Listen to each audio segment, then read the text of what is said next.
It should be on. Oh, it makes it, okay. Mm-hmm. I don't know if that's the Oh.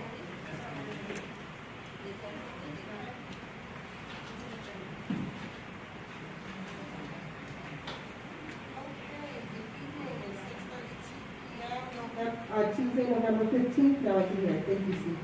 Tuesday, November 15th, 2022, I'm going to call the meeting to order. The first opening item is calling the meeting to order and anticipating adjournment into executive session. Can I get a motion, please?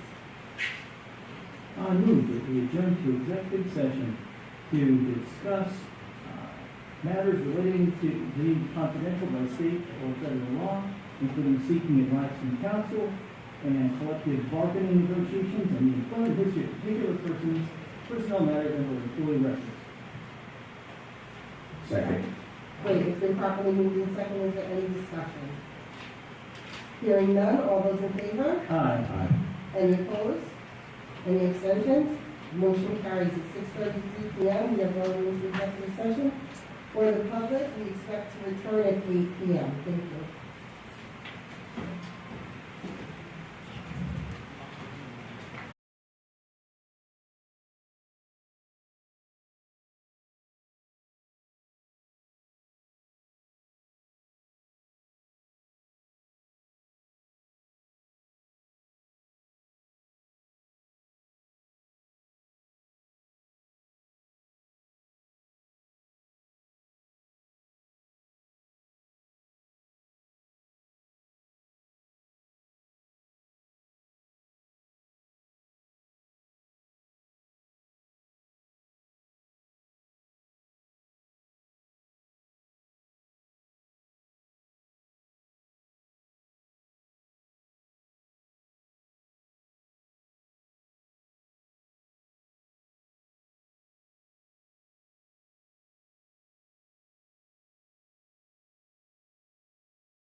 Hey, Steve. Good to go? Great, thank you. It's 8:19 p.m. And we're going to return to our agenda. Item B, reconvene an open session. B1 is pledge of allegiance. If everyone could please stand. Thank you. I pledge allegiance to the flag of the United States of America and to the republic for which it stands, one nation, under God, indivisible, with liberty and justice for all. Thank you all. Next, we have presentations. C1, we have presentation from our independent and external audit. And please, come up. I have your names here. Thank you. We have Melissa Zott. Thank you. And you are a partner at our audit firm. Thank you. And you're on.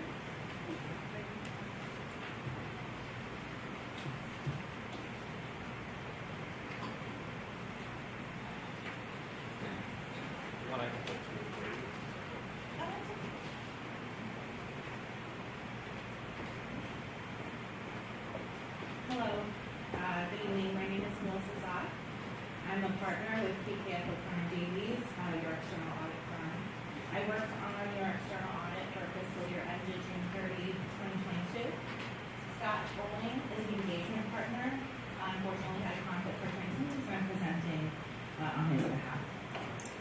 First and foremost, we would just like to thank the entire Board of Education for allowing us to present the results of the audit to you. Additionally, last week, Scott, myself, and the audit committee met to go over the results of our audit in more detail. We really had a robust and thorough conversation regarding the numbers I'm presenting to you tonight. So I would just like to take a moment and thank the audit committee for their active involvement in this process. So you should have a PowerPoint on your thing. It's a Board of Education presentation. So if we go to slide 2, this is going to be the agenda. Today we're just going to be going over some required communication regarding the responsibilities of us as your auditors, as well as board and management. We will discuss the results of the school district's general fund by starting off with a summary, and then we're going to be diving into more detail on the revenues and the expenditures. We've also provided a 5-year history of the general fund's fund balance, so we'll discuss the reserves at year end. And then lastly, we provided for you the project link schedule, which includes all of your projects for the capital projects fund. So if we go to slide 3, management and the charter of governance, which represents the board, is essentially tasked with certain responsibilities that must be performed. Appropriate accounting policies must be selected and implemented, and these policies should be reviewed on an ongoing basis. The financial statements must be presented in accordance with the United States Generally Accepted Accounting Principles, or U.S. GAAP, which they are. You must ensure that the controls in place over financial reporting are effective, and this just ensures that the financial information is both reliable and accurate. The school district enters into agreements and contracts during the year with various entities and grantors. Therefore, it's your responsibility as a board and management to ensure that the school district is in compliance with those agreements. As part of our audit, we've provided numerous requests for information. The school district has been very forthcoming regarding all of our information that we have requested. Finally, it is your responsibility to set proper tone at the top, and what this does is just demonstrates the school district's commitment to being honest and ethical. So if we go to slide 4, not only do you have responsibility, but us as your auditors, we're also tasked with certain responsibilities. We are required to provide to you certain deliverables. We've issued our independent auditor's report, which covers the financial results of the school district.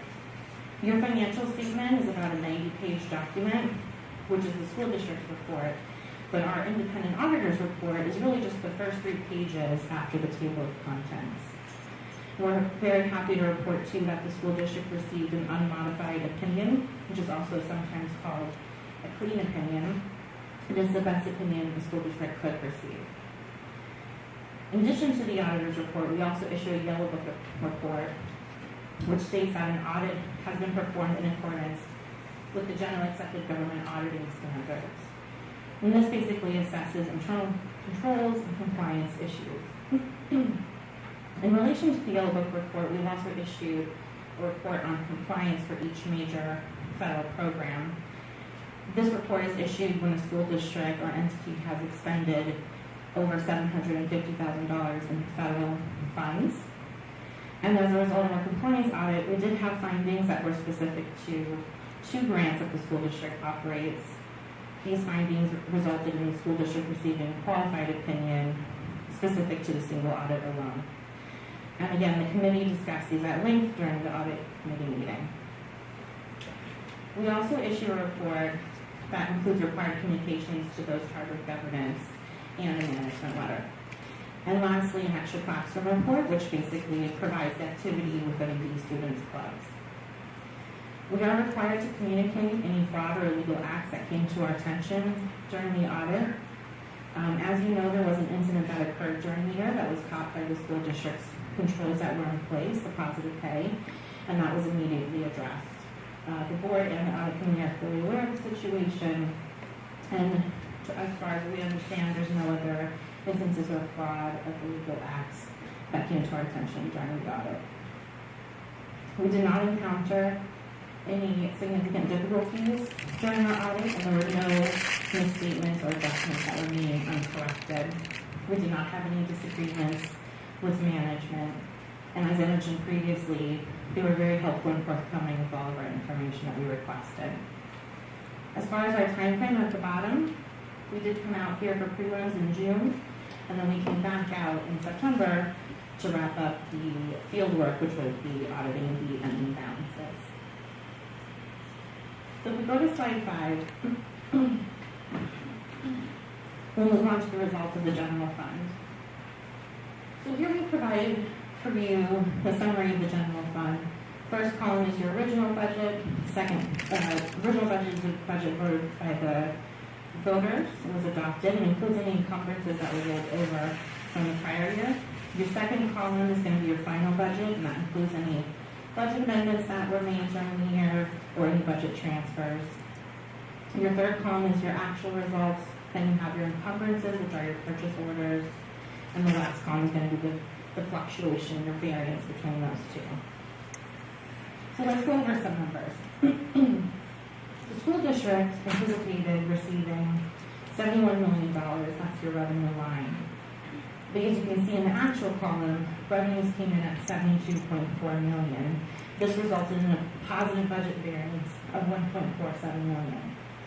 Regarding your expenditures or your money going out of the school district in the general fund, you anticipated spending $72 million, but the school district only ended up spending $68.3 million. This resulted in the school district having a budgetary savings after encumbrances of the $4.1 million, which is in the last column. In addition to the daily operations of the general fund, they also transfer money to other funds, which represents the line called other financing uses. The school district anticipated transferring $6.18 million, but actually only ended up transferring $6.13 million.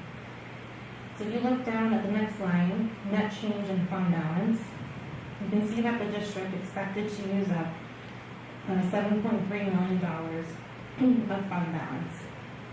Included in this number is your purchase orders of approximately $873,000 that were rolled over from the prior year, as well as utilizing $6.5 million of fund balance and reserves. The use of these fund balance increased, if you look at the second column on your final budget, to $8.6 million. The increase was mainly due to your tax surcharges that came in during the year. If you look at the third column on your actual, the school district only ended up using $2 million of fund balance, which is a budgetary savings of $5.6 million. So you look at your fund balance at the beginning, you started the year with $30.3 million, you ended the year with $28.3 million. At the bottom of the slide, I provided you with a summary of the breakout of your fund balance categories, which we provided details on slide 9. If we go to the next slide, we'll kind of go over how we got there. We'll go touch on your revenue results first. The columns are presented are the same, except for we've added a prior year column for your convenience. I'm just going to touch on a few key line items here for you. The first line is your property tax revenue, which came in at $56 million. The school district did not exceed the tax cap and historically has not exceeded the cap. You can see that there's a slight budget deficit, and that's due to tax surcharges that came due, and this would only be the portion related to the 2022 year. Your next line is your STAR program, which offers property tax relief to eligible homeowners. This is down from the previous year. You can calculate about $476,000. The STAR program is a calculation where the formula is generally based on population and income, which is really out of the school district's control.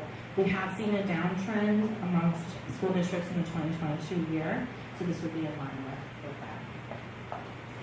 You jump down a few lines to your non-property tax distribution from the county. This is essentially your sales tax. You can see that the school district received $2.15 million, which is $1 million over what was budgeted. If you remember, in 2019, Westchester County increased the sales tax by 1%, and this, coupled with the increased spending, resulted in a positive budget variance.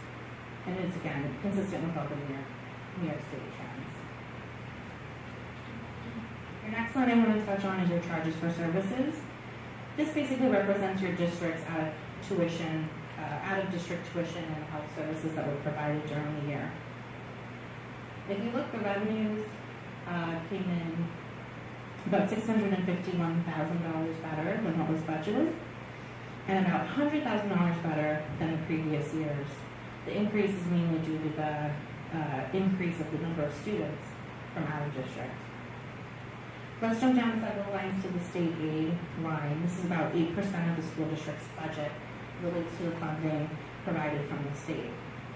Although there was a slight dip in the revenue when compared to budget, it was an increase of about $534,000 if you compare it to the prior year, which was $4.7 million. Again, the state aid is a formula-based calculation which is governed by specific aid categories from the state legislature as part of the state's budget, so it's out of the control of the district.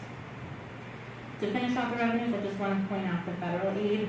The school district did receive, in addition to all of your grants that you record in your special aid fund, you do receive federal aid for your CARES Act funding, which will be included in this federal aid fund. So that would sum up your revenues. If you want to go to slide 7, we can discuss your expenditures. Again, we're just going to touch on a few of the lines. Your first line is your general support, and this includes the district and finance staff, as well as central services, like maintenance of school district assets. The school district did spend, if you look at the 2022 actual, the $9.9 million this year, which is about $1 million less than budgeted. The budgetary savings is primarily due to the central services category, and there were less repairs done than what was originally budgeted for. When you compare that to the prior year, you can see that you spent 8.4 in the prior year. The spending increased approximately 1 million. The main driver of the increase was the refunds of the property taxes. And again, due to the pandemic, there were delays and closures in the court system. So now that everything's going back to normal, the courts are opening up. So they're really trying to work hard to make judgments on the open cases, including the tax certiorari that will go through here. Luckily, the school district has a reserve to assist in funding these in the future as they come due. The next one I want to discuss is the instruction, so one right below general support. The budget for this line is about 50% of the school district's budget, as it does relate to teaching staff and curriculum that benefits the students. If you look at the variance column, there was a budgetary savings of $1.59 million. The budget was conservative due to just uncertainty surrounding the pandemic. It made it a little more difficult to budget in the 2022 year. When compared to the spending of the prior year, if you look at the 21 column, $33.8 million, there was an increase of about $1.8 million. The main driver was due to a combination of salary increases as well as increased staffing in the year. I do want to point out, specifically, if we jump down to the transfers out column, you can see that there was a transfer out to the capital projects fund of $5.7 million, which was budgeted. This large transfer was specific to the phase 1 project, which I'll go over on the next slide. If you want to move to slide 8. I'm sure this slide looks familiar to you all, since this was included in the 2022 budget. Last year, the capital fund had essentially transferred $4.4 million to the general fund to be recategorized for the phase 1 project. And last year, this fund balance was earmarked and specifically transferred to the capital fund, as you can see in the 2021-22 school year, and then repurposed for the phase 1 project. And I'll show you when we get to the project line schedule where that is shown. If we go to slide 9, what you have here is the general fund's ending fund balance. Well, we provided you 5 years for you to utilize during your planning. Ending fund balance at June 30, 22 ended at about $28.3 million. It's broken out into 3 main buckets. There's a non-spendable piece of about $387,000, just indicates these funds are not available for spending. The largest group is your restricted fund balance, that's your $20.5 million. These restrictions are in place by third parties due to legal requirements, including the general municipal law and the education law of the state of New York. The largest reserve within the restricted is your tax certiorari reserve, as we spoke about previously. The total amount of that is the $12.4 million. The school district calculates this reserve alongside the attorney and represents a percentage of your potential tax certiorari claims that could be out there. The next bucket I want to talk about is your assigned. That's that total of $4.3 million. The sign includes your purchases on order, as well as $3.4 million that was used to balance the 2022-23 school year budget. And you can see that the total fund balance or your unassigned fund balance rather, is $3 million, which is 4% of next year's budget. And then you can see that your total fund balance is at about 37% of next year's budget, and it's in a real positive, strong position. If we go to slide 10, this is your capital projects fund project lane schedule. I just wanted to present the projects that are currently outstanding as of June 30, 2022. The first 4 projects do have a fund deficit. All that means is that these projects need to be funded through transfers or other sources in upcoming years. Then if you look at the last line, you see the phase 1 project, and that's the authorization and the transfers in of that $5.7 million that we discussed in the previous slides.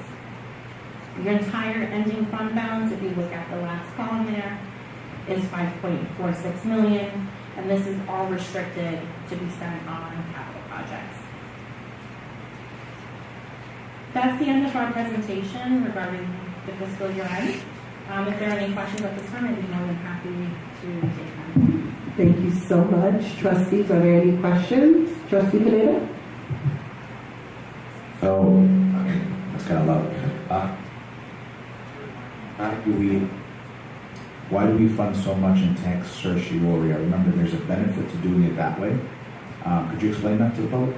Yeah, so you will, when you go to, would you go back to the general fund? So you can see there's an uptick in your tax certiorari. Your tax certiorari is supposed to be for at least 5 years. It can go back to 5 years of all the claims. As you see as they come through in your board resolutions, it doesn't only pertain to the current year, but it goes back to how long it's been assessed over the years. So what's nice about increasing your restricted tax certiorari reserve is that it allows you to appropriate current year budget to help pay for future year expenditures that you're going to be incurring. And it helps not provide or put a tax burden on the taxpayers. Now this is only a certain percentage. It doesn't count for 100% of your tax certiorari claims that are coming through. It's just a small percentage of the total possible claims that would come due in the future. And more specifically, if we did not fund that high and we don't have sufficient funds, we then go into where we have to basically pull out loans, right? Put out loans and then have to pay additional interest rates on that money to make up the difference, right? Correct. Yeah. Otherwise, you'd have to dip into your unassigned fund balance, which you want to maintain just for unexpected expenditures. Thank you. Yep. Any other trustees with questions, comments? I see a hand, Trustee Warner. Sure. Tell me a little bit about STAR, and specifically I see the 2021 actual of STAR back on page 6 is 6.5 million, and then 2022 is 6 million flat. Now, is this a function of changes in legislation for STAR? Is the money coming in some other way? And can we expect any more declines in the future? Is this an ongoing process of STAR getting smaller, or is it flatlining out? So it is a trend that we've seen. All school districts have seen a decline in STAR. I believe there is going to be a decline going forward, at least for next year. But I can definitely look back at the projections past beyond 1 year and go back to you. Great, thanks. You're welcome. Thank you. Any other trustees? Trustee Washington? Yes, can you just go over, I'm looking at the state aid, and you said this is out of the control of the district, but what encompasses state aid? Oh, sure. And then if you can also speak around the CARES Act funding, and is that something that you believe is going to continue for the next school years? Sure. So on your financial statements on page 55, the larger book, state aid line, the $5.2 million, is inclusive of your basic formula aid, your BOCES aid, textbooks, computer software, library materials, and your non-resident homeless aid. So that's kind of the inclusive, the portions inclusive. So page 55 of the financial statements. So again, state aid is a formula governing the specific state aid categories, and it's adopted as part of the state's budget or state legislature. And then for your federal aid, which is on your next page, 56, you can see that the CARES Act, you have two different categories. You had your ESSER, the Elementary Secondary School Emergency Relief Fund. This year you received approximately $59,000. And then you have your GEAR, which is your Governor's Emergency Education Relief Fund for $31,000. I believe the GEAR is fully exhausted, if I'm not mistaken. I'm not sure how if there's going to be ESSER going forward. Yes, going forward. Okay. And the last part of the question was the future years, which you're understanding of. What's your prediction? Is it going to continue? I don't believe it will continue after 2023, if I'm not mistaken. So you would just be looking at this, 2023 would be the end of it. So my understanding, just to give a scenario, if we use the GEARS, right, the Governor Emergency Education Relief Fund, to like fund a position, that's not money that we can count on in 2025. Correct, yeah. So it would just be, you should really look at all of the CARES Act, any ARPA monies that you may have received as a one-time income, and not like if you're going to fund it with a continuing expenditure, at some point you're going to have to dip into the fund balance of the general fund to fund any of those. And Trustee Washington, the CARES, GEAR, and ESSER were not used to fund any positions. Those monies we had to share with our 3 private schools that are in our area if they wanted to join us, which they did, and we shared some of the money with them, but we mainly used the money for supplies and materials and purchase services, no positions. And that was around the pandemic supplies, Correct. wipes. Those were if you remember, those were the first 2 that the government released to us. And that just ended. It was over the 2 years, and that just ended, and Amy filed the final cost reports to the state. So like our air filters, gloves, masks, Correct. all those things. Yes.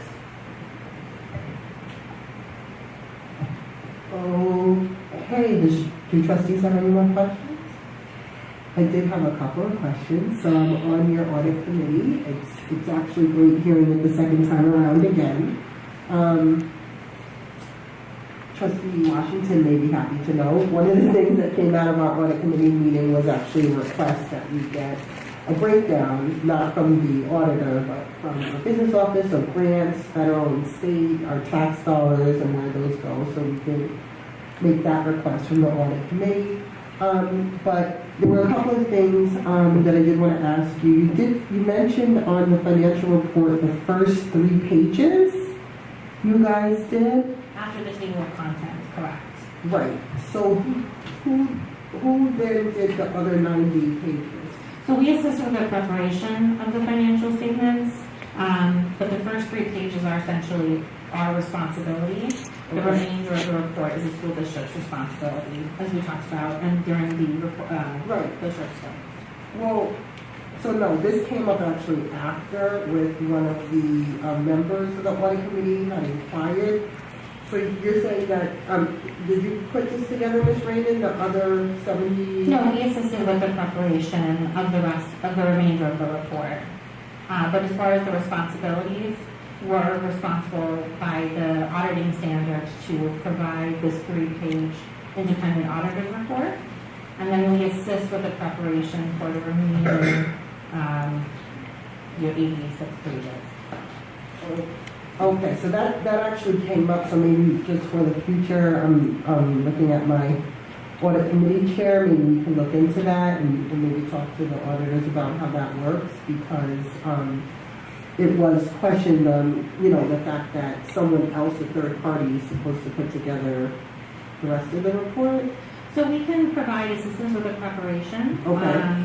We are required to be independent from the school district. Right. So we do a checklist It's called the Yellow Book Independence Checklist in order to be in compliance Right, with right. the Yellow Book. Uh-huh. So we go through the checklist, make sure that there is an appropriate individual within management or those charged with governance to review the financial statements, and we make sure that they have an appropriate, it's called SKI, it's suitable skills, knowledge, and expertise to review the financial statements, make sure it agrees to the trial balance, the accounting software that the school district has, and make sure that the footnotes are appropriate and representative of the activities within the school district. Okay, two more things. One, is it possible to have this timeline moved earlier next year? I would say it's up to the business office if they are ready with the trial balances. Our preliminary audits generally happen in June. That does look over the control, so we could look at that prior to fiscal year end. The field work, we really shouldn't be coming out into the field until all of the accounts have been reconciled, the trial balances are done and balanced, agreed prior year as far as the fund balance is concerned. So once that's ready to go, we can go out into the field shortly thereafter. Thank you for clarifying and final thing. Of course. Which I did mention at our audit meeting, I'm going to mention again publicly. As you know, I'm not fully happy with the amount of unassigned fund balance, especially when, we have multiple different things going on. We have our youngest students in 2 different buildings. We have different facilities that our older students can't use. We have auditorium facilities that we can't use. So carrying over year to year, this much does concern me. It's, the full 4%, which is the maximum. Last year, 2021, we carried over 5.84%. If that starts to happen again, I guess maybe for the next year, what would you recommend so that we don't get over the 4%, so we're right at that 4%?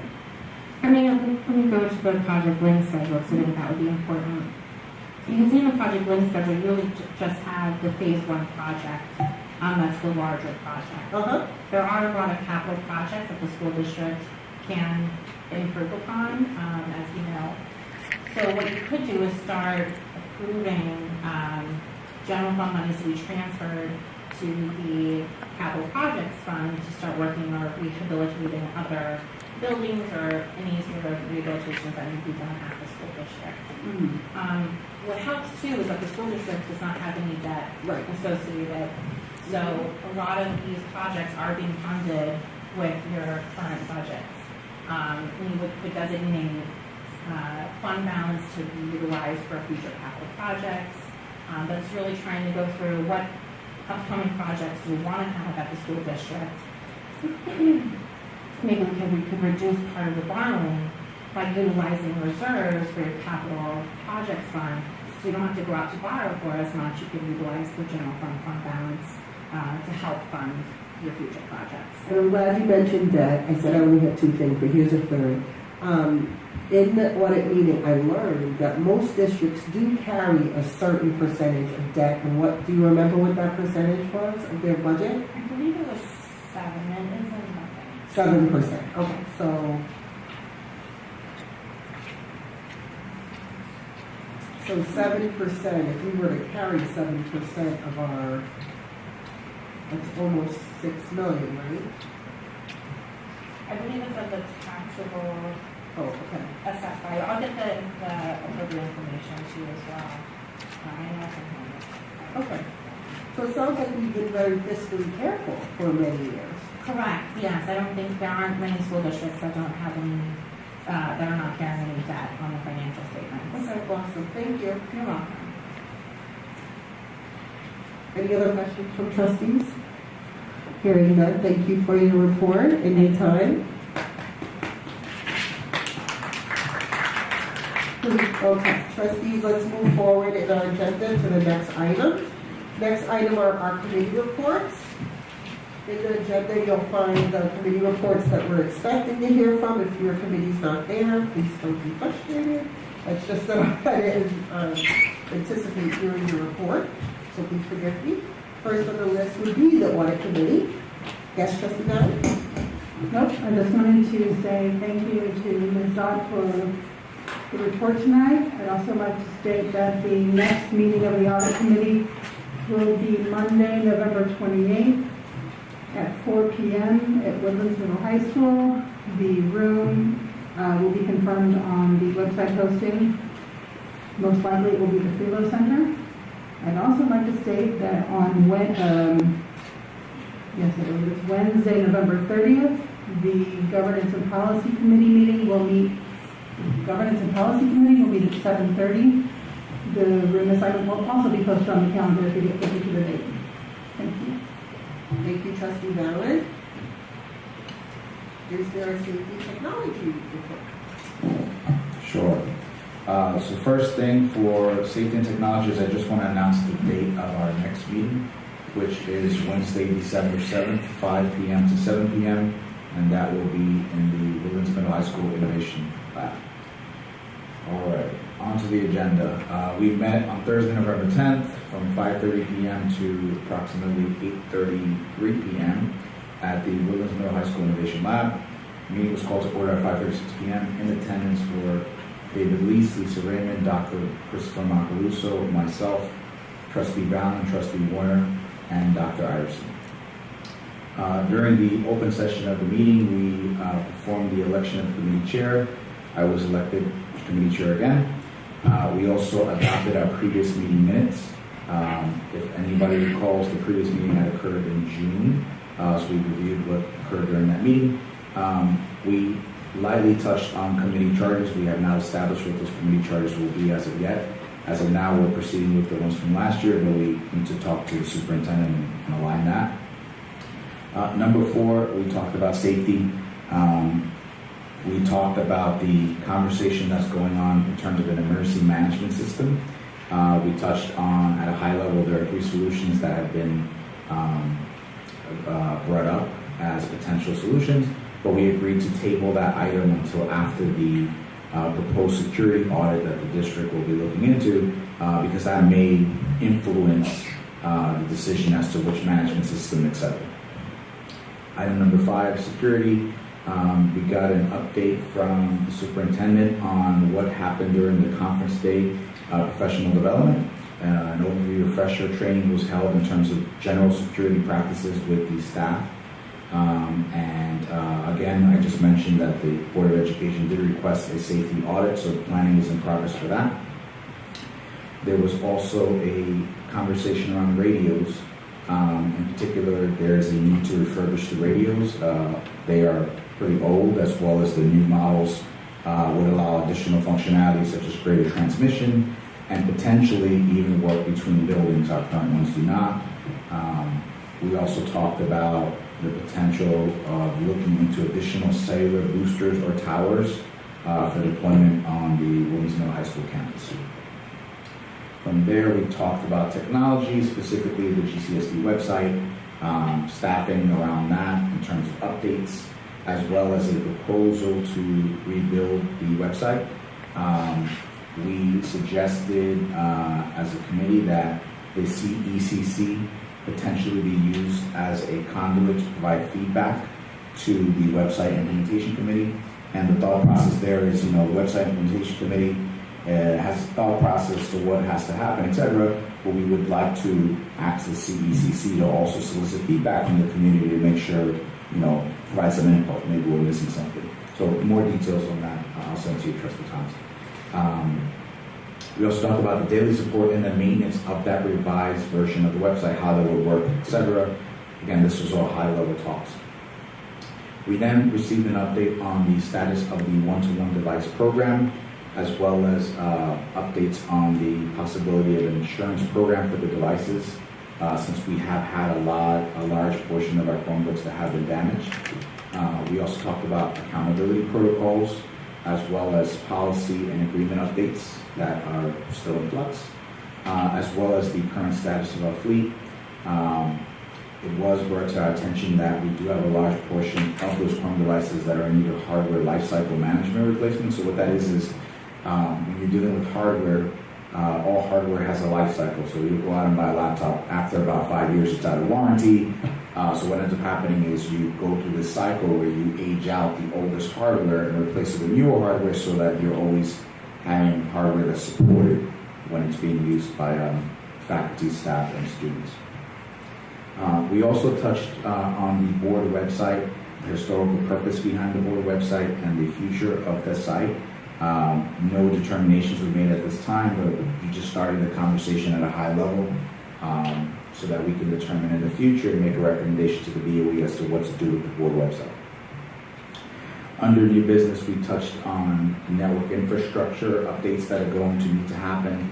Again, very high level. It was just a request to prepare more information for a future meeting, as well as wireless connectivity and hardware considerations around that, potential upgrades that may need to be done to the buildings, and bandwidth capacity considerations in terms of, does each building have sufficient bandwidth? Does each classroom have sufficient bandwidth when all these devices are on, powered on, and being used at the same time?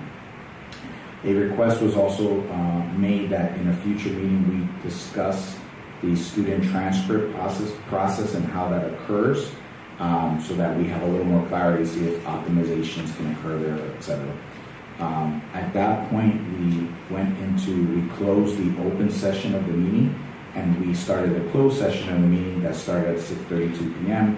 From that point on, we were in closed session talking about security items, and at that point, we adjourned the meeting at approximately 8:36 p.m. Any questions? Trustees, are there any questions for the Safety and Technology Committee? Trustee Warner? You have a question? Yes, I do. Okay. So in reference to the walkies that can be used from building to building, do we have a timeline that was talked about?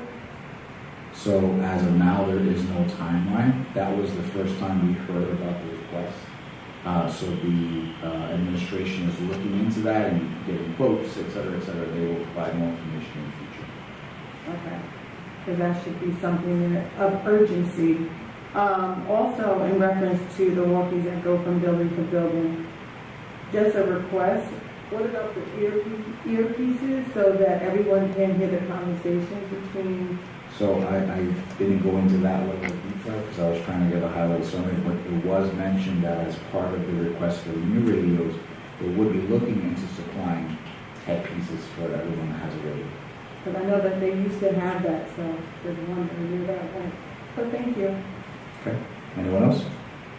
Trustees, do you have any questions? You're none. I do want to ask my question. So I have openly been non-supportive of purchasing a new program for our website. But I did hear that you guys addressed and talked about it. Can you talk a little bit more about that in detail? Although I do see it's not on our agenda tonight. So maybe this will come up when it does come up on our agenda? So I'll cover what I think makes sense to cover. We don't have a contract in front of us, so I can't go into entire detail, but the gist of it is the website we have now is not easily managed according to what we've been told by administration. So what they're looking to do is change the website platform that's currently being used today to a different website platform that will be more managed easily because it's essentially a content management system. And what that means is there will be someone tasked with the responsibility to update the content on that site. And because of the way that system is set up, that will automatically ensure that the mobile application, for example, that they're proposing that will be tied to that site will receive that information automatically, as opposed to the way we did it in the past where the website had one set of information and then you had to manually take all that information and try to update it on the mobile app, which we used to see there was a huge delay and a lot of times the data would never get there. So the idea behind the redesigned website would be it's using a totally new system that is easier to manage so that the content is updated by the appropriate individuals on a more frequent basis, as well as the mobile app is synchronized with those updates. Okay, thank you, Trustee Pineda. So I guess I'll ask you a question where we have the contract in front of us, and I can be more specific, but that was very helpful. Okay. Are there any other questions with the technology? No? Thank you. Okay, thank you. Are there any, CEC committee, where are you guys? Trustee Thomas, do you have a CEC report for us? Okay, wonderful, thank you.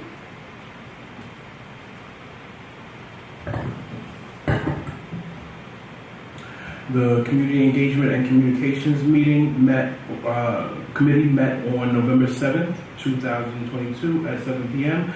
via Zoom. A YouTube video is available on the Greenberg Central School District YouTube page. We started with introductions. In attendance were David Warner, Liv Anastasi, Charlene Vasilinsky, Charles Fritz, Manny Arises, Kelly Johnson, Brizetta Griffith Bullock, Francis Sheehan, Edith Horn, Carol Allen, Johan Snags, Samantha Ives, Leslie Davis, there was a Deborah, and I missed her last name, Steve Morton, Rita Jones, Dr. Iverson, and myself. We did adopt meeting minutes for our October 12th meeting, and then we did a last call for committee members. At this meeting, Charles Fritz, Liz Anastasi, Manny Arises, and Samantha Ive all stated that they would like to join the committee, and we have some additional people. We will be voting on that this evening. Francis did ask about the committee charges, which David did read. We then had a presentation about the WISE program and the 50th anniversary relaunch. That was given by Charlene as well as Charles Fritz. I gave an overview of the program, which stands for Woodlands Individualized Senior Experience. They are looking to increase participation and hoping to garner community assistance in doing so. We're going to be looking to create more internship opportunities and get more volunteers for project guidance as well as speakers for their workshops. A number of people who were a part of the committee were students at Woodlands and expressed favorable experiences with WISE. The 50th anniversary celebration is being planned right now, where Vic Leviathan as well as Dr. A will be honored. We're talking about a tree and plaque dedication and a potential street naming. There's a social media campaign ongoing. And new website in development. They're currently collecting data for Wise Woodlands from Wise Woodlands alumni, and a link. I'm trying to think how the best way to. We're going to find a way to get that link out to as many of the community members as possible. David explained what the Wise Mentor Agreement was. With suggestions around additional ways to market the program to younger students, to get them excited and having them look forward to their senior year. There were suggestions around upgrading the current WISE room to make the program more appealing, and we discussed some ideas around how that might work. Some of the suggestions were having students be involved, any updates and or renovations. We discussed how our current IB program might be connected to WISE. And there were suggestions on having students involved in the future of Greenberg Taste Off as a potential project. The presentation can be found on the YouTube channel on the district under CEC meeting from 11 to 7. We also discussed changing our upcoming meeting potentially to Thursday the 12th, and I will confirm that by the end of the week and get it updated on the district calendar. Up next, we had some updates from Dr. Iverson.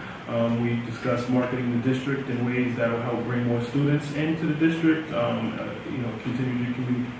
Continue discussions about our communication strategy, and our newsletter will continue to go out, as well as some trifolds that will be added to be able to hand out to more community members. We spoke about the last steps of the strategic plan, which are creating detailed timelines and metrics. There's a potential after-school vendor. Dr. Iverson has sent out a survey related to that, and the deadline for that survey is on the 18th, which is Friday. So if folks are interested in after-school care, please do fill out that survey. We discussed the importance of safety and some of what our district is doing to improve in this area. We talked about a safety consultant, consulting with the police department and a potential forum on safety, and there was some additional communication around the recent scare of the district. Suggestions were made around inclusive language for our holiday newsletter, and we ended the meeting with some communication from David around an explanation on the energy performance contract, and there are details on that vote to come. The meeting did adjourn at 8:40 p.m. Any questions? Thank you, Trustee Thomas. Are there any questions or comments? Yes, Trustee Bowman? Just as an addendum, I'd like to state that any alumni who are interested in learning more about the 50th anniversary celebrations can contact wise@greenbergcsd.org. Thank you. Thank you. Trustee Bowman? Any other comments or questions? So I did watch some of your CEC meeting and talk about the 50-year anniversary. I'm just doing some Google searches for WISE, and it seems as if the WISE program, it sounds like was started in Greenberg. Is that your understanding? It did start in Greenberg. So I hear people say, yeah. So I don't understand why we in Greenberg, and maybe this is not important to this board, but to me, I don't understand why we don't have credit for it. I don't see any of these other schools on here that have successful WISE programs. They told WISE. They don't seem at all to recognize Greenberg Central School District, Greenberg Central 7, whatever the district was called at that time. And I don't know if that can become a legal matter. I don't know if there are, for lack of a better term, reparations, respect that we should get for the fact that we started this program 50 years ago, and many school districts have striving programs. I mean, if you Google WISE programs in a school in New York, you'll pull up multiple schools in the state that utilize our model. So, I mean, I don't know if that's something people are interested in looking at, but, we should at least have that level of respect and dignity amongst the school community in New York. I think that it's a great idea. I will, in future conversations with the folks working on the 50th anniversary, I will bring that up as an additional suggestion. Do you have any other suggestions on who might be involved with that process?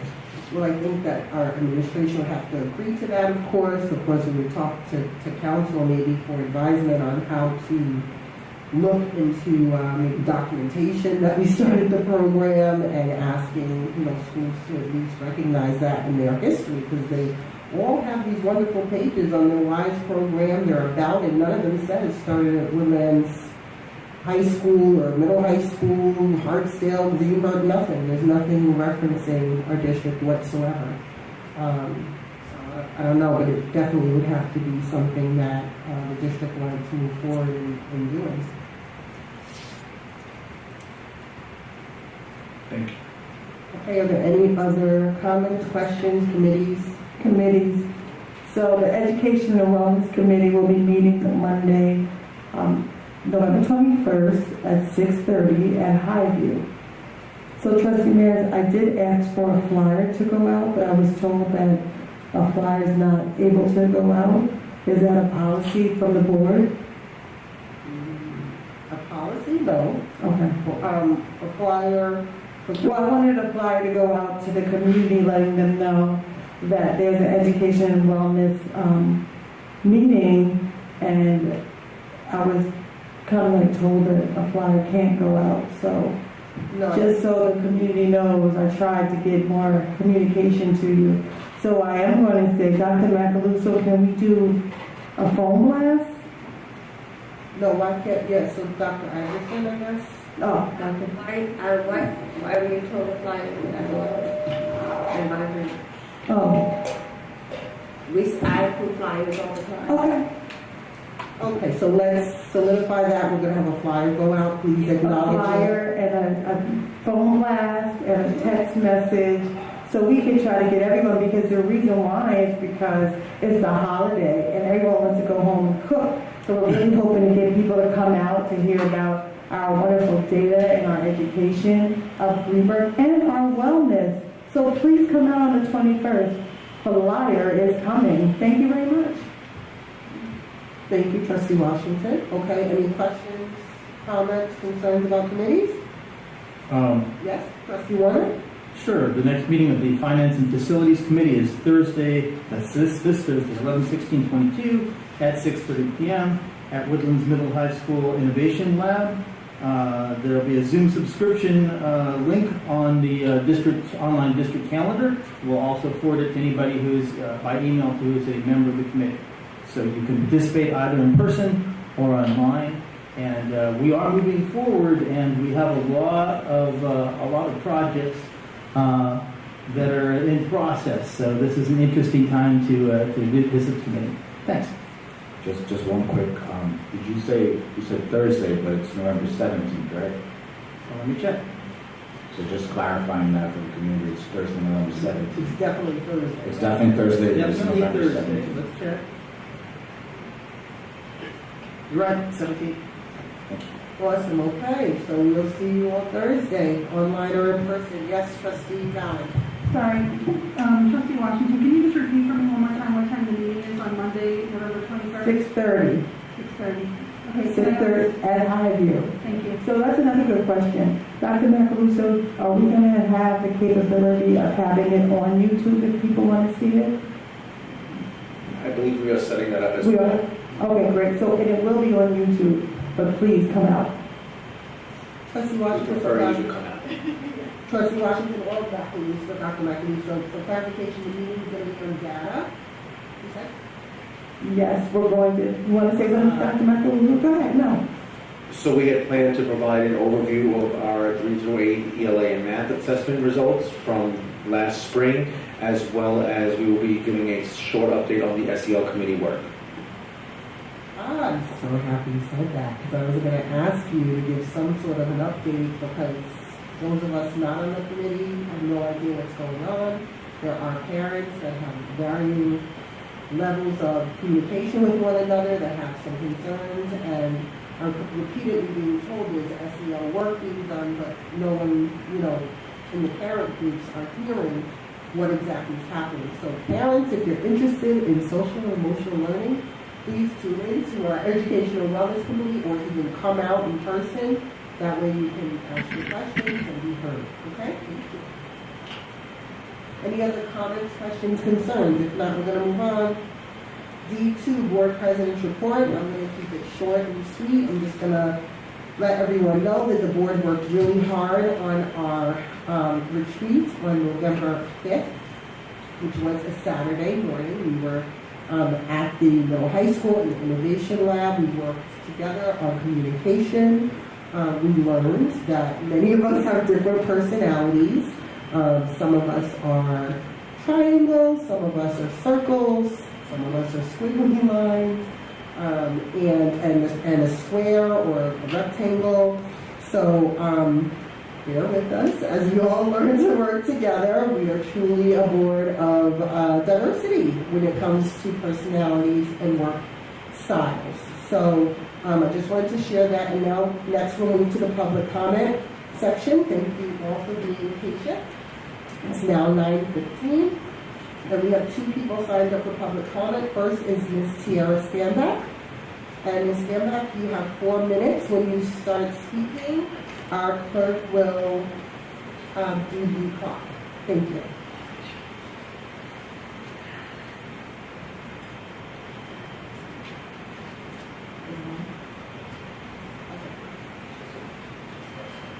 Hello. Good evening, and thank you for having me here.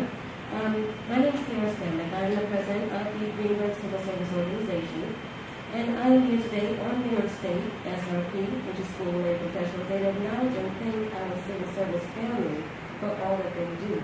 Because we do see you, we appreciate you, and I appreciate all the administrators that took time out today to send a nice email, message, blast, acknowledging us. I thank you for that.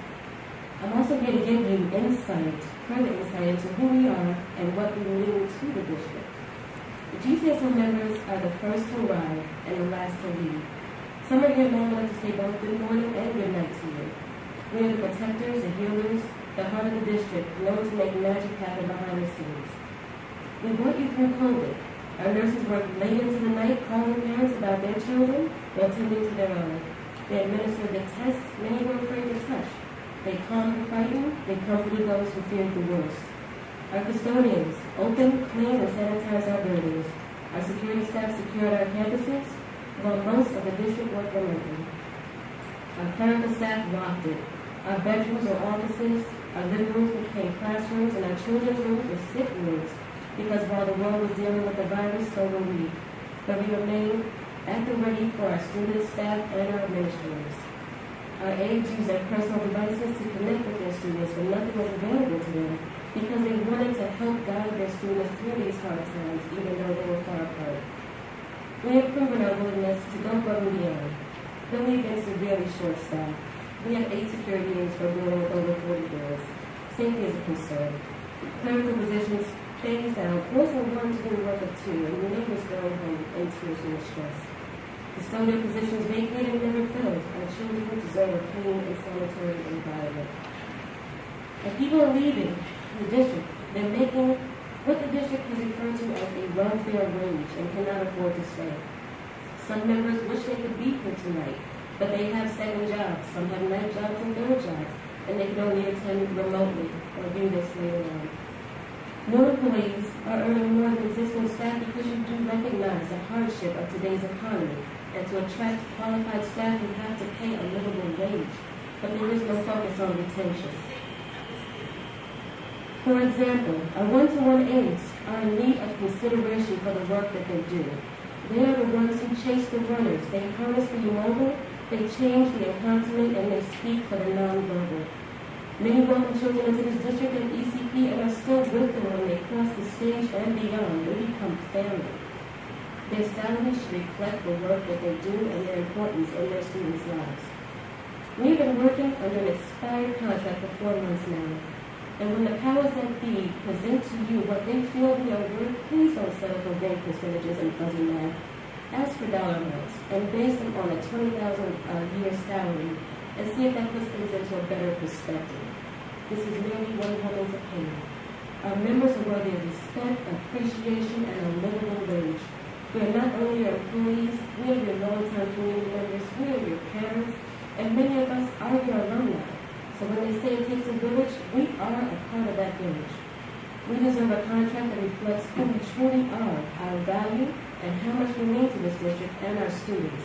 And we need them yesterday. I thank you for your time. I look forward to seeing you at the next meeting, and I am open to meeting with you if you ever wish to do so. Have a great night, my friend.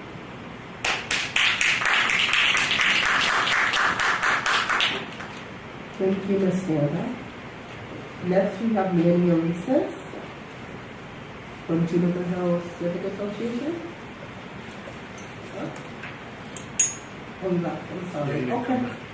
All right, and that is it for our public comments. Let's move on to the agenda. Time is now 9:20 p.m. Next, we have our regular meeting approvals. And in our section F, we have tabled item F3. No? Why are you saying no? No, we were tabling it. So, Mr. Clerk, we tabled F3. You hear me? Okay. And I'm going to ask whoever makes our motion to separately vote on item F4, please. And I believe that's it. If anyone else had a comment, please. Oh, there's one more amendment. We have a misspelling in item for the district clerk, F8. There's a misspelling, and that needs to read the name Victoria Stellato is Stellato. She got it? Okay, great. Is there a motion? I move that we approve the instructional personnel items presented to the board for approval this evening as amended, with the exception of F3, which is being tabled, and F4, which will be called separately. Second. It's been properly moved in second. Is there any discussion? Hearing none, all those in favor? Aye. Any opposed? Any abstentions? Motion carries. Is there a motion for item F4? I move that we approve the instructional personnel item F4 presented to the board for approval this evening. Second. It's been properly moved in second. Any discussion? Hearing none, Ms. DeFrancesco, please poll the board.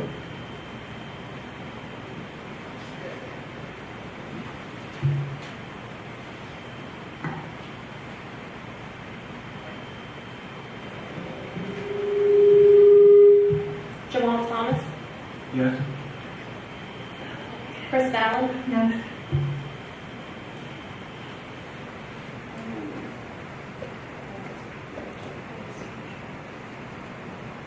Ashley Pineda, Yes. Keon Washington, No. David Warner, Yes. and Tracy Merritt. No. Thank you, motion carries. Next on our agenda, we have, back 2 pages. Non-instructional personnel items. And that is going to be E. I do not believe there were any, G. I do not believe there were any amendments to that one. Is there a motion? I move that we approve the non-instructional personnel items presented to the board for approval this evening. Second. It's been properly moved in second. Is there any discussion? Yes. Discussion? I just want, Dr. Iverson, if you can, even though it's in the packet, just explain the trip to Puerto Rico. Excuse me. That's Are you a done non-instructional? Oh, thank you. separate section. All right, we'll go to the next one. Any discussion on that one? Okay, so any other discussion on section G, personnel non-instructional? Hearing none, all those in favor? Aye. Any opposed? Any abstentions? Motion carries. Next on our agenda, we have section H, board action items, and that there is going to be discussion of board action items number 4 and number 5. So if we could get a motion without number 4 and number 5, please. I move that we approve the board action items presented to the board for approval this evening with exception of items H4 and H5. Second. It's been properly moved in second. Is there any discussion? Yes. So I just wanted to kind of, I see the senior trip, and they want to go to Puerto Rico. And as a board trustee, I just have concern because it is a trip that's pretty far away and it's a lot of travel. So Dr. Iverson, can you just please speak to me and the community about why you felt that this trip should be put in our board packet? Do you know the travel agency? Have you sat down with, the principal, just so we can have that comfort level of this type of trip? Trustee Washington, can I ask you to wait till we do H4 specifically? Because right now we're just doing the other H's without 4 and 5. Okay, I'm gonna wait for the third time. Okay, sorry about that. Is there any more discussion on the other H's separate from 4 and 5? No? All those in favor? Aye. Any opposed? Any abstentions? Motion carries. Can I get a motion for H4, the women's high school trip to San Juan, Puerto Rico? I move that we pass item H4. Second. It's been properly moved in second. Trustee Washington. I have discussion for the third time. Dr. Iverson? So the trip was sent home in the board packet. We discussed it in one of our meetings. It came to me from the principal of the high school who received it from the senior sponsors. It is the senior trip for the seniors in the high school. They requested permission to go to Puerto Rico. The questions that you see there in your board packet, there were the very questions that I sent home in the weekly update to the board. that were sent back to the board, that I sent back to the principal and the sponsors to answer. And upon receiving those answers, included in the weekly packet to provide the board with more information around how the trip originated, the concerns, and to give you more information. I don't have a copy of the attachment here, but the attachment was sent home as well with the brochure and the itinerary of what they're going to do. They've gone in the past, not out of the country, but they've gone to Florida. And one of the questions, if you notice, it says, is the cost of the trip comparable to the cost of passing the trips? The answer was yes. They have gone to Florida, and which was slightly less. So comparably in the country and out of the country, there's not the point here they were making. It's not a significant difference. And so any specific questions I can ask, these questions I have here are the specific questions, Trustee Washington, that I did ask them, that they supplied these answers to me and the board so you could gather and have more information. So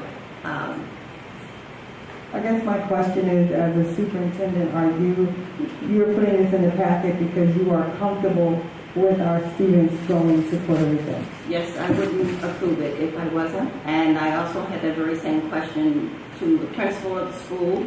If you notice it's there, do you have any concerns? And he, said no. Then no. So I have no concerns as well. It's going to be well supervised. It's a great experience and exposure to those students who are going. And it certainly is something that exposes them to another culture and language. And so it would be a great experience for them. So my other question, it says in the packet, this is a wonderful learning opportunity for our students that aligns to our IB philosophy. ... What is the philosophy? Because I don't, want someone to just say it aligns to our philosophy. I want them to explain how it aligns to our philosophy. And I understand it's a senior trip and it's supposed to be fun. Believe me, I'm not that far removed, maybe just a little bit. But at the same time, if we're going to throw a line in there that has an educational purpose, I want to hear the educational purpose. And then my second question, this has, we saw the cost of the trip. And I see, with an equity lens, what are we doing to ensure that multiple students in our senior class can attend the trip? I know they're doing fundraisers here and there, but I'm sure that a lot of our students, this is going to really take a toll on families. So, is there any other information you can give me on that? So, first to your point, the dot, that second dot is just an error. The dot, first dot was the end of the sentence. But the philosophy for IB is that international, that worldly exposure and experience. They do projects independently around that lens. So going to Puerto Rico is aligned with that, and that this is another worldly international experience for our students to experience different culture, food, music, dance, all those things that are of interest to them, and to see it in another country where there's another language spoken. So it aligns with IB in that way. Around the cost, as I mentioned here, they're doing fundraisers. Those who are going are engaged in raising funds to offset the cost. The point here is that when they went to Florida, every student also didn't go there. So through the lens of equity, absolutely we want all students who would like to go and to go. The fundraising is to offset it. But going to Puerto Rico is through an equity lens is not here eliminating any more students than those who didn't go to trips in the States. It's a choice as much as possible. And I get the point that, we want everyone to go. Not all are interested. They open it up to any and all. So far, I think about 30 to 60 students have responded, but it is not limited to that. If more come and are interested and can go, and they're certainly welcome to do that. Thank you, Dr. Anderson. Okay, any more questions at this time? Okay, Ms. DeFrancesco, please pull the board.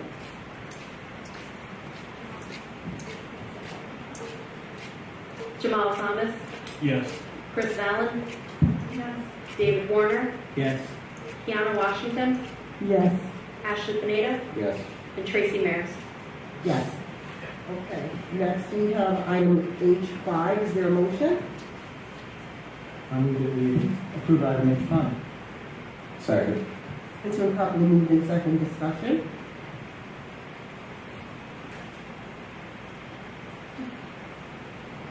One more question. Yes, Trustee Gallo? There's a whereas statement that refers to the Board of Education, Riverside School District, desires to embark on the proposed referendum for the energy performance contract project identified in attachment A. I'd like to know where attachment A is. Other than that, I don't have any objection to this resolution. I'm not voting on anything if I can't see the attachment. Is there any attachment? When the resolution was sent to us by the EnviroScience and BBS, it did not include the attachment A. I would have to ask them for it. Thank you, Trustee Gallo. Any other trustees, questions, concerns? Trustee Warner, I see you moving. Okay, so I had a concern with earlier drafts of this, but that concern has been addressed. Specifically, there were provisions in earlier drafts that would have possibly set up the ability to raise taxes, and I objected strongly to that, and that has been removed.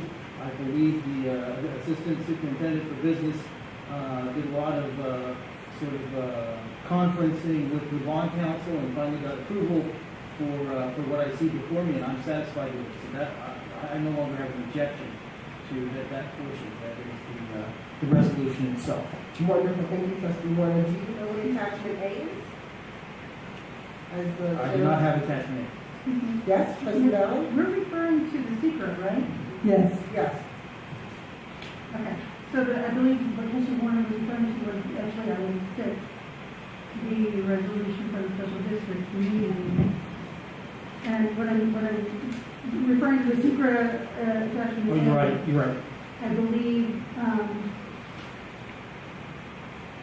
attachment A in the agreement, can you just clarify, is it referring directly to the energy performance contract document that, our architect, commented? Yes. Okay. Yes, along with the item number 6, we had to also do the SECRA. And BBS Architects needed to get in touch with EnviroScience, who would do this resolution for us, and they were all at a conference and were able to get this to the district clerk and I over the weekend. May I address a question directly to our council as to whether we can just strike from this whereas statement the words identified in attachment A and just say desires to embark on the proposed referendum for the energy performance contract project? Yes, that would be fine. So then, do you want to make a motion? No, so Christine, we're going to be striking that part out, identified in attachment A. Yeah, so it has to be, so the motion has to be rescinded by the person who made the motion. All right, I can rescind or I can amend. Okay, fine. I rescind my motion to adopt item 5 as listed. Thank you, and then if anyone want to adopt? I move we adopt item 5 as amended. Second. Thank you. It's been properly moved in second. Any discussion? For clarity, that second whereas, 1, 2, 3, 4. The fourth whereas is being completely stricken from here. Yes, Trustee Gallo. No, I believe Ed recommended in our council said that we could strike the words at the end of that whereas identified in attachment A. Yes. And leave the rest of and supposedly, I guess also the items in parentheses there. Thank you for clarifying. So that makes sense to you? You know what to strike from it? Yes. Okay. I'm just fine if I don't see anything saying I'm agreeing to the attachment of this. Okay. Are there any other comments, questions, concerns about page 5? Not H5, but I just want to go back to what Trustee Valen said, and what Trustee Warder was saying. We probably should have, on H6, spent a little more time talking about that, but we did the discussion on H5 instead. So I just want to point out again what Trustee Warner said, which is very accurate, just to make sure it's clear to everyone that the energy performance contract is being done in a way that there will be no additional cost to the taxpayers because it's being paid for through energy savings. And that's the resolution that will be put forth to the public that we approve now for a vote. And I just want to make sure we stress that because that's been a point that originally the language wasn't that clear. Now it's clear. Thank you. Thank you, Trustee Pineda. Any more discussion on H5 or even H6, but any more discussion on this energy performance contract? Hearing none, all those in favor? Aye. Any opposed? Any abstentions? Motion carries. Next on our agenda is, sorry, we're flipping papers. There's our finance items. Aye. Can I get a motion? I move that we approve the finance items presented to the board for approval this evening. Second. It's been properly moved and seconded. Is there any discussion? Hearing none, all those in favor? Aye. Any opposed? Any abstentions? Motion carried. Next are J, our business items. Can I get a motion? I move that we approve the business items presented to the board for approval this evening. Second. Been properly moved and seconded. Any discussion? Hearing none? Yes? Sorry. Discussion? No, I got excited. Got it. Okay. All those in favor? Aye. Any opposed? Any abstentions? Motion carries. Next we have K, people personnel services. I move that we approve the people personnel services items presented to the board for approval this evening. Second. It's been properly moved in second. Any discussion? Hearing none, all those in favor? Aye. Any opposed? Any abstentions? Motion carried. Next on our agenda is closing items, and I understand that the trustees would like a second executive session. The time is now 9:38 p.m. Is there a motion? I move that we go into closed session. Do you wish to discuss the history of personnel? There's a motion on the Yes. floor. Is there a second? It's been properly moved in second. All those in favor? Aye. Any opposed? Any abstentions? Motion carries. We're going to go into executive session 9:39. I'm going to say an hour. Just, No? just for clarity, Okay, sorry. just for clarity, when we come back out, we're not voting on anything, right? Not that I have here, unless someone surprises me with a new business.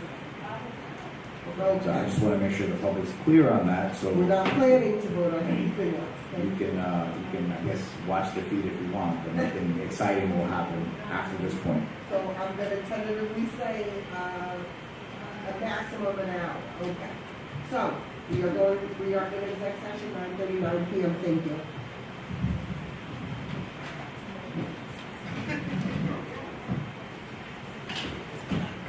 What just happened? When you come out, you got stuff to finish?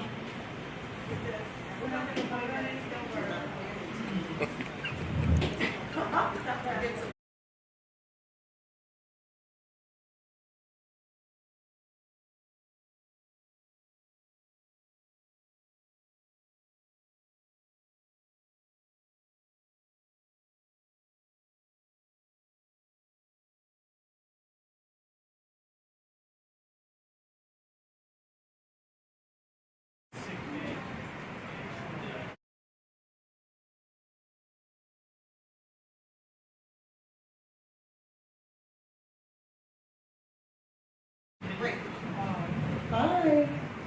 The good seat? Yep. Wonderful. The time is now 11:20 p.m. We have closing items. Closing item number one, any new business? Hearing none, we'll move on to the second item, adjournment. Can I get a Just now. motion? No, that's I move fine. we adjourn this meeting. Second. It's been properly moved and seconded. Any discussion? Hearing none, all those in favor? Aye. Any opposed? Any abstentions? Motion carried. Meeting's closed, 11:20 p.m. Thank you. Good night.